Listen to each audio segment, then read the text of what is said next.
Guys? Welcome back to my channel. It's your girl Yay. Today the Lord has made. We will rejoice and be glad in it.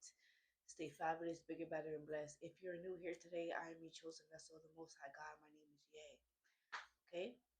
Today we're going to be talking about Esther 10:2, followed with Jeremiah 43:4, which talks about Jeremiah is forced to go to Egypt. And we're going to be reading Jeremiah 46:26. Okay? Which talks about the prophecy against Egypt. So today, we all need to know that it's the end times. People are going to be lovers of money. People are going to worry about themselves more than other people. People are going to grow cold with one another. People are going to try to control a narrative in a situation. People are going to be upset when you don't follow their way. People are going to be upset when you separate yourself from certain people, okay? But God only brings that to you and brings that to your attention of who and what it is that is attacking you and who it is that's attacking you. We wrestle against spirits. We wrestle against the spirits that are in people, okay? We do not wrestle against flesh and blood.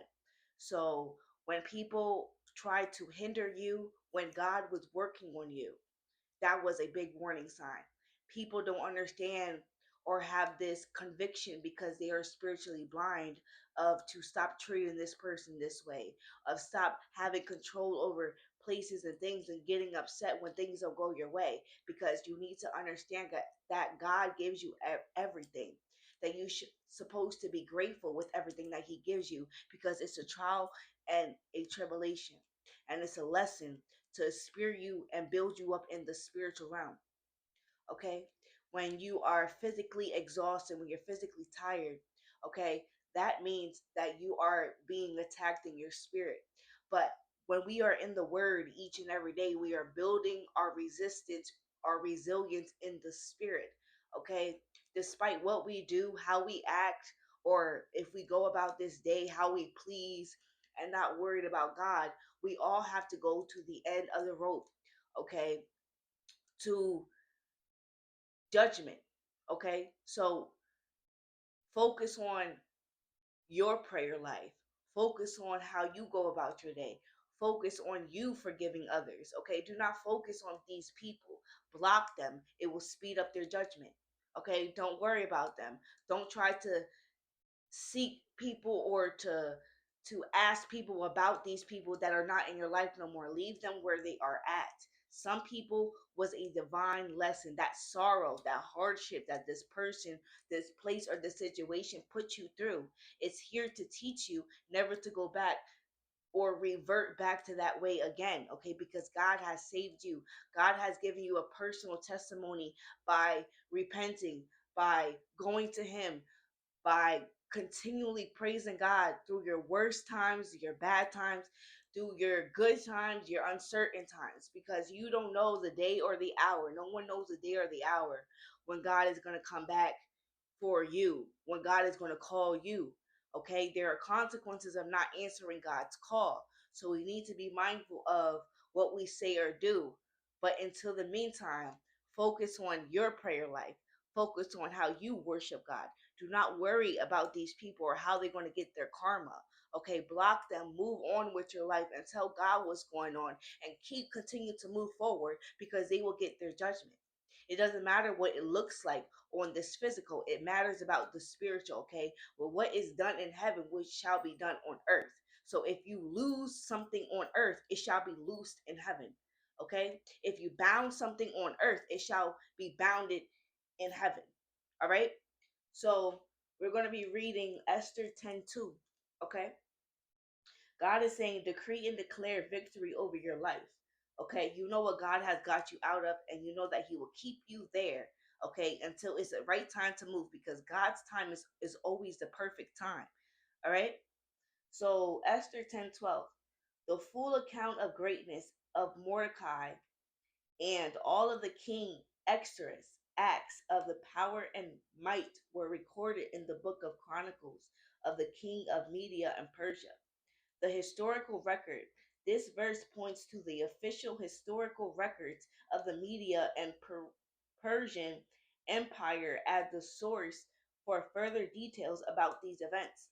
The scoop of the record. These chronicles contain not only the king's action, but also the full story of Mordecai's promotion and advancement. Okay? In the Bible, it says, who is first shall be last, and who is last shall be first. He will exalt you in front of those who try to hinder you. Once you hinder, when God is working on you, and if somebody tries to hinder your progress, it is major consequences of doing so. Okay, so that's why it's important just to move on. We don't get to control other people's actions about how they handle certain situations. They handle things how they handle it because they haven't healed. They handle things because they don't speak to God. They handle things the way that they do because hurt people hurt people. But you don't have to revert to that. You don't have to be like them. You can continue to love one another. You can continue to forgive one another. And the devil hates when you forgive one another. So let's continue to love one another as ourselves. And the number one commandment is to love God from your whole heart, okay? And be devoted to Him only, okay? So that's where physical and spiritual renewal comes from, of following the living God, okay? So the emphasis on Mordecai's greatness, it highlights Mordecai's rise to power and his elevated status under King Xerxes. King Xerxes talks about in Esther when he partied for 6 months straight, every day party for 6 months straight. He got all the riches, all the glory, all of everything, and he partied for 6 months straight. Okay? Not worshiping God until he had to worship God. All right? So he did what he pleased. Just like Haman did what he pleased. Okay? So it calls for a rise of power of elevated success under King Xerxes. The significance to this is this verse confirms the historical reality and significance of the events described in the book of Esther, grounding them in the documented history of the time. Okay? So Esther 10 talks about him, God's will is accomplished, yet men are perfectly free agents.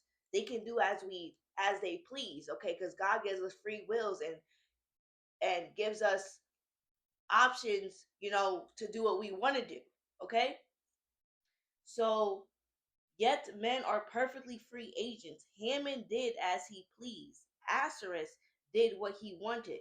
So did Mordecai and Esther. Okay? We see no interference, no coercion. Okay, nobody told this person to do that. Nobody told this person to act like that.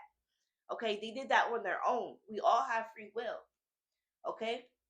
They all do their will and bear full responsibility for their own self. Yet God works out his eternal plan for the ages through it all. Okay? We're going to be reading Jeremiah 46:26.